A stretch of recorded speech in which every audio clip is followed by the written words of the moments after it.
क्या अब मैं इसमें प्लान कर सकता हूं? क्योंकि हिस्ट्री बताता है अगर ये नीचे है, इन दोनों में डिस्टेंस बहुत ज्यादा है, तो बहुत ज्यादा मोमेंटम आएगा ऊपर के साइड में। इस केस में ये है क्या? अगर नहीं है तो क्या मुझे जाना चाहिए? क्या इसने कंफर्म कर दिया कि मैं जा सकता हूं? तो हमारा जो पोजीशन बनता है कहां पर बनता है? इस जोन के अराउंड बनता है जब ये क्रॉसओवर होने लगता है। तो मैं एग्जैक्टली यहां पर पोजीशन बनाता हूं। प्राइस जो है बिलिंगर बैंड के 20 SMA के ऊपर आएगा, और यहां पर ही अगर आप देखेंगे तो हमें इन दोनों मूविंग एवरेज के भी क्रॉसओवर देखने को मिला। तो अर्ली एंट्री ये जोन है, डायरेक्शन कंफर्मेशन ये जोन है। तो इस सीरीज में हमने बहुत सारी चीजें सीखा। सबसे ज्यादा इंपॉर्टेंट था कि एक वॉच लिस्ट कैसे बनाया जाए। इंपॉर्टेंट ये था कि जब भी किसी स्टॉक को मैं स्टडी करूं तो मुझे पता चले कि वो टर्निंग पॉइंट कौन सा है। अब की सीरीज की मैं बात करूं, जो लोग इस चैनल पे रेगुलरली वीडियो देखते हैं उनको पता होगा, हमने हाल फिलहाल में आप लोगों के लिए एक फ्री कोर्स बनाया है। और ये जो है 30 वीडियो की एक सीरीज है, जिसमें अब तक हमने सिर्फ 5 वीडियो अपलोड किया है। 5 वीडियो का मेन टॉपिक था स्टॉक सिलेक्शन। स्टॉक सिलेक्शन किसके लिए? स्विंग के लिए। आने वाले वीडियो में क्या होगा? Stock selections for short term trading, stock selections for intraday. इन सारे विषय में भी आगे आने वाले दिनों में हम लोग धीरे धीरे करके वीडियो बनाएंगे। अब इन 5 वीडियो ना बहुत सारी चीजें मैंने आप लोगों को दिया, बहुत सारी चीजें। जिन लोगों ने नहीं देखा, मेरा रिक्वेस्ट है जाके जरूर देखिएगा।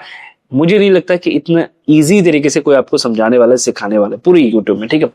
तो आज जिस टॉपिक पे हम चर्चा करेंगे वो है कि अभी तक जो हमने सीखा इसको मार्केट में अप्लाई कैसे करना है, चार्ट रीडिंग को कैसे प्रेफरेंस देना है। तो जो अभी चर्चा करेंगे ना, अच्छा वीडियो को आगे बढ़ने से पहले, वीडियो में आगे बढ़ने से पहले एक चीज मैं आप लोगों के लिए क्लियर कर दूं कि किसी भी स्टॉक्स में हम चर्चा कर रहे हो, हालांकि कोई नाम होगा नहीं, कुछ डाटा आपको दिखेगा नहीं, फिर भी मैं आपको बता देता हूं कि किसी भी स्टॉक्स में मैं चर्चा कर रहा हूं वो स्टॉक बाई सेल के लिए बिल्कुल भी नहीं है। और जो भी वीडियो हम बना रहे हैं वो प्योर एजुकेशन पर्पस है, ताकि इन वीडियो को देख के आप सीख पाए। इसको मैं क्लियर कर देता हूं सबसे पहले, ठीक है। अब यहाँ और एक चीज ये भी कह दूं कि जिन भी स्टॉक्स में हम चर्चा करेंगे या करने वाले हैं, किसी में भी मेरा पसंद कोई पोजीशन नहीं है, ना ही मैं इसमें ट्रेड कर रहा हूं। अब आगे बढ़ते हैं। तो चलिए, पहला काम क्या है कि पहला काम है किसी भी चार्ट को रीड करना।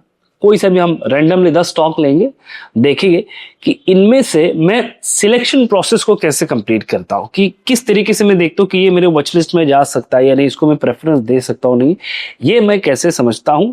तब तो आपने सीख ही लिया होगा। आज हम देखेंगे कि फाइनली हम कैसे अपडेट करते हैं कि अच्छा ये स्टॉक्स मेरे रेडर पे जाएगा या नहीं जाएगा। फंडामेंटल वगैरह ये बाद में हम ऐड करेंगे, ठीक है। तो टाइम फ्रेम क्या रहेगा? वीकली रहेगा, ध्यान रखिएगा। वीकली टाइम फ्रेम पे जो भी डिस्कशन हम कर रहे हैं, तो ये वीकली टाइम फ्रेम का एक चार्ट है जो मैंने अपने रेडार पे रखा हुआ है। एक स्टॉक है जो वीकली टाइम फ्रेम पे जो मैंने अपने रेडार पे रखा हुआ है। ये पूरा का पूरा चार्ट वीकली टाइम फ्रेम पे, ठीक है।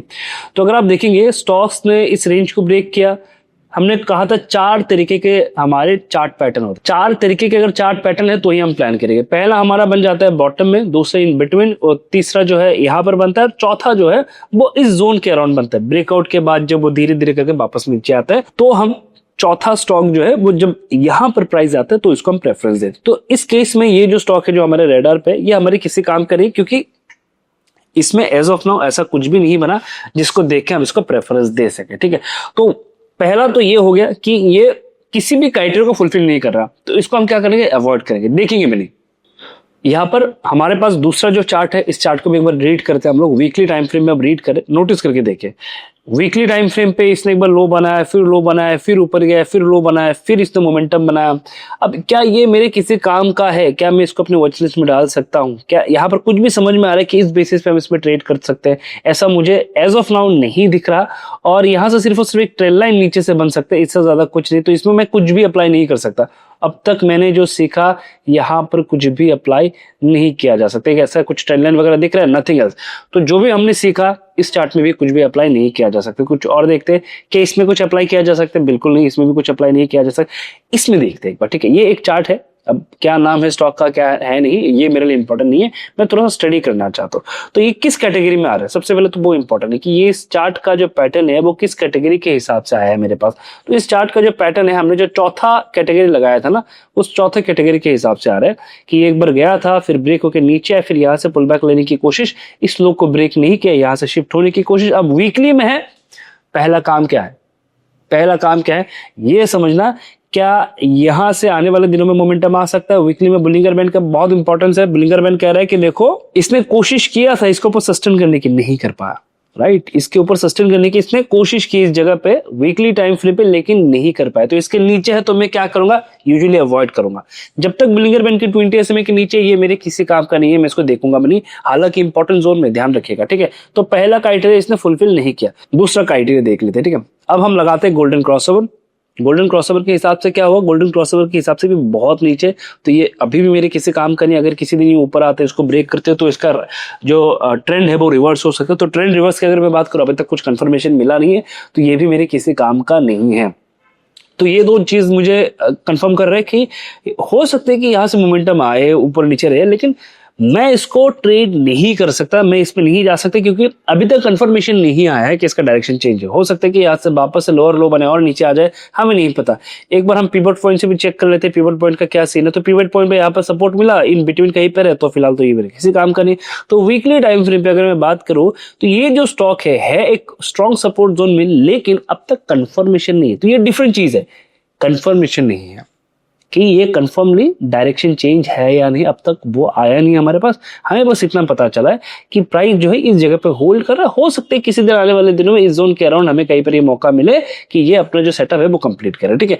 तो कुछ इस तरीके से हम चार्ट को रीड करते हैं। क्या इसमें अभी मैं प्लान कर सकता हूँ? बहुत सारे लोगों लगा अरे सर सपोर्ट है, क्यों ना हम यहाँ पर पोजीशन बना ले। देखो, किसी को नहीं पता कि नेक्स्ट क्या होगा। ये भी हो सकता है कि यहाँ से ये वापस से लोअर लो बनाए, फिर इसको रिटेस्ट करे, फिर और लो बनाए। किसी को नहीं पता कि नेक्स्ट मोमेंटम क्या होगा। इट्स बेटर कि हम इस चार्ट को अवॉइड करें। अभी हमारे रेडर पे और एक चार्ट आया हुआ है, हमें नहीं पता ये किसका चार्ट है। हम बस स्टडी करने की कोशिश करें कि इसमें क्या हो रहा है, किस तरीके से ये बिहेव कर रहा है, ठीक है। तो अगर आप देखेंगे ये किस पैटर्न में आ रहा है, सबसे पहले हम देखते हैं कि ये ऑल टाइम हाई तो ब्रेक कर चुका है, उसके बाद ऊपर गया, वापस नीचे इसी जोन के अराउंड आया है। इसके अराउंड से ये बाउंस बैक करने की कोशिश कर रहा है। क्या यहां से अब ये जाने की कोशिश कर सकता है, ये एक सबसे बड़ा सवाल है। तो क्या यहाँ पर कुछ भी ऐसा कंफर्मेशन हमें मिला है? तो एक बार चेक कर लेते हैं बिलिंगर बैंड क्या कह रहे हैं। वीकली टाइम फ्रेम पे बिलिंगर बैंड कह रहा है कि यहां से इसने रिवर्स कर लिया था अपनी डायरेक्शन को, तो इसका डायरेक्शन जो है यहां से कहीं ना कहीं रिवर्स है। तो हमने कहा ठीक है, चलो रिवर्स हो गया, हमने बेस्ट एंट्री तो मिस कर दिया। दूसरा क्या हो सकता है इसमें देखते हैं, चलो एक बार गोल्डन क्रॉसओवर देखते हैं। हाल फिलहाल में इसमें गोल्डन क्रॉसओवर आया हुआ है, जो हमारे लिए इंपॉर्टेंट है। एक इंपॉर्टेंट यहां पर मुझे क्या मिला, एक सपोर्ट जोन में मिल गया कि देखो भाई ये इंपॉर्टेंट सपोर्ट जोन है, मार्केट जो है इसको ब्रेक नहीं करना चाहिए। तो कुछ इस तरीके से हम रीड करते हैं, तो ये मेरे वॉच लिस्ट में जा सकता है। तो ये जो अब तक हमने सीखा ना, इस नॉलेज से आप क्या कर सकते हैं, अपनी वॉच लिस्ट को जबरदस्त बना सकते हैं। जो अपना वॉच लिस्ट बनाने की प्लान कर रहे हैं उसको आप बेहतर कर सकते हैं।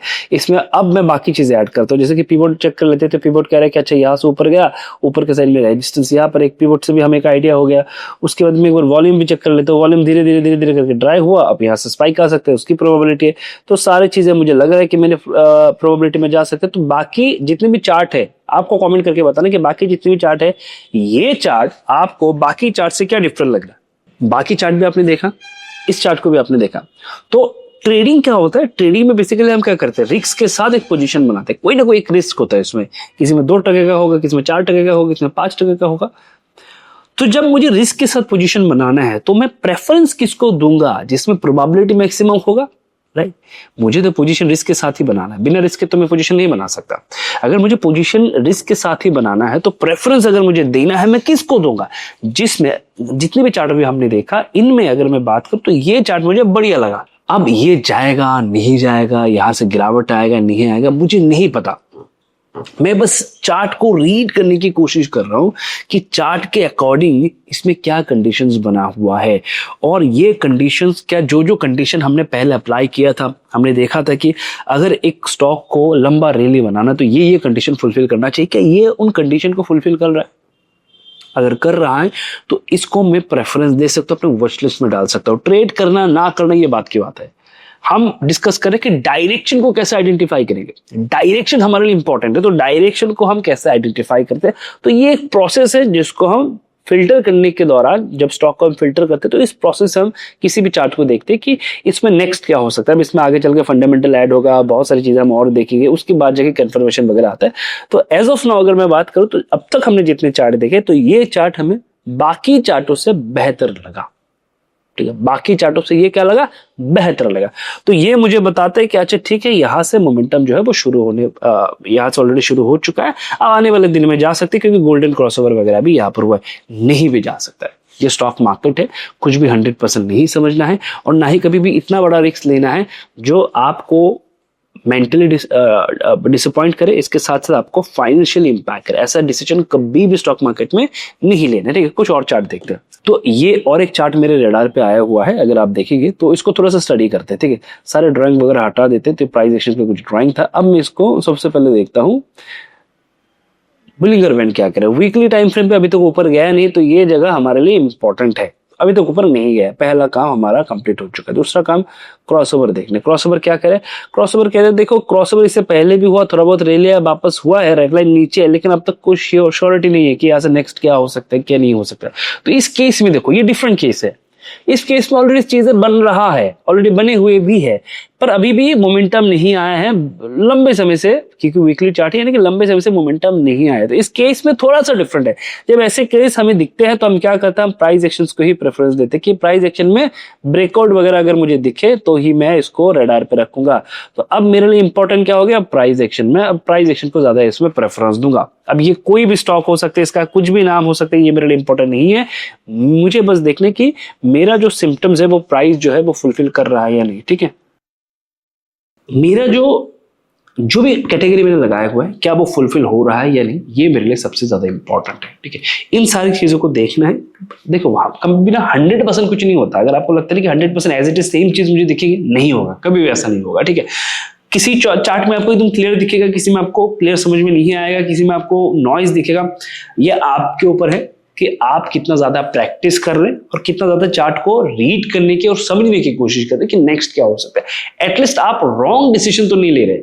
मैं जैसे कि मैंने और भी चार्ट आपको दिखा है, आप किसी भी रैंडम चार्ट में तो नहीं जा रहे। लोग क्या करते हैं कि स्टॉक अच्छा ऊपर जा रहा था, अचानक से गिरा, लोग तुरंत चले जाते हैं पोजीशन बनाने के लिए, लेकिन नहीं जाना चाहिए, क्योंकि नहीं पता ना कहां से वो रिवर्स करेगा। तो रिवर्सल पॉइंट इंपॉर्टेंट है। अगर रिवर्सल पॉइंट ही नहीं है तो इसमें आगे चल के ना मैं स्विंग ट्रेड कर सकता हूँ, ना इंटरडे ट्रेड कर सकता हूँ, ना बीटीएसटी कर सकता हूँ। मुझे रिवर्सल पॉइंट चाहिए, मुझे समझ में आना चाहिए कि वो मेरे डायरेक्शन में चल रहा है। मैं एज ए बायर काम कर रहा हूँ, तो मुझे हर एक डीप को अगर एज अपॉर्चुनिटी कन्वर्ट करना है तो उसके लिए मुझे डायरेक्शन चाहिए। तो इस प्रोसेस में ये जो बाकी 5 वीडियो हमने अपलोड किया है, इस प्रोसेस में आपको इतना पता चल जाएगा कि फिल्टर कैसे करना है किसी भी चार्ट को। वीडियो को मैं ज्यादा लंबा नहीं करूंगा ताकि आप बार बार रिपीट करके देख पाए। ये पूरा एक पैकेज है। एज ऑफ नाउ अगर मैं बात करूं तो हायर टाइम फ्रेम पे यही सारी चीजें हम देखते हैं। देखने के बाद हम आइडिया करते हैं कि इसमें नेक्स्ट क्या हो सकता है। मैंने इसमें डिफरेंट एग्जांपल आपके लिए लिए हुए हैं कि किसमें किस तरीके का चार्ट बन रहा है और ये चार्ट जो है इसको हम कैसे रीड करते हैं, ठीक है। मिलते हैं नेक्स्ट वीडियो पे। लेकिन इससे पहले और एक चीज, अगर आप चैनल पे नए हैं एक बार जरूर सब्सक्राइब कर लीजिएगा। और अगर ये सीरीज आपको मजा आ रहा है, इस सीरीज में अगर आपको सीखने को मिल रहा है, आपको फ्री ऑफ कॉस्ट अगर इतना कुछ सीखने को मिल रहा है, आपको लग रहा है कि नहीं मुझे बहुत सारा यहाँ पर सीखने को मिल रहा है, तो क्या करना है, वीडियो को लाइक करना है, कमेंट करना है, रीच को और बढ़ाना है ताकि हमें पता चले कि आपको मजा आ रहा है और मुझे भी वीडियो बनाने में मजा आए, ठीक है। और दोस्तों के साथ शेयर करना है जितना पॉसिबल हो सके दोस्तों के साथ शेयर करना है। तो इससे क्या होगा, हमें भी मोटिवेशन मिलेगा। और जो लोग मेरे साथ जुड़ना चाहते हैं, मैं क्रिप्टो के साथ जुड़ना चाहते हैं, क्रिप्टो कम्युनिटी में जुड़ना चाहते हैं, तो वीडियो के डिस्क्रिप्शन में आपको डेल्टा एक्सचेंज का लिंक भी मिलेगा, CoinDCX का लिंक भी मिलेगा। किसी से भी अकाउंट ओपन करो, करने के बाद स्क्रीनशॉट शेयर कर देना, ठीक है। पहला प्रेफरेंस डेल्टा एक्सचेंज है, उससे अकाउंट ओपन कर लेना, तो बहुत जल्दी आप ऐड हो जाओगे जो हमारा क्रिप्टो ग्रुप है। अगर आपको जुड़ना है, ऐसा कुछ भी नहीं है कि आपको जुड़ना ही है, बिल्कुल भी नहीं। अगर आपको जुड़ना है तो आप बाहर से आके मेरे साथ जुड़ सकते हैं। अकाउंट ओपन करने के बाद दिए गए व्हाट्सएप नंबर पे स्क्रीनशॉट शेयर करना, ठीक है। मिलते हैं नेक्स्ट वीडियो पे, तब तक के लिए वीडियो को देखें और सीखने की कोशिश करें, प्रैक्टिस करने की कोशिश करें, नोट बनाने की कोशिश करें।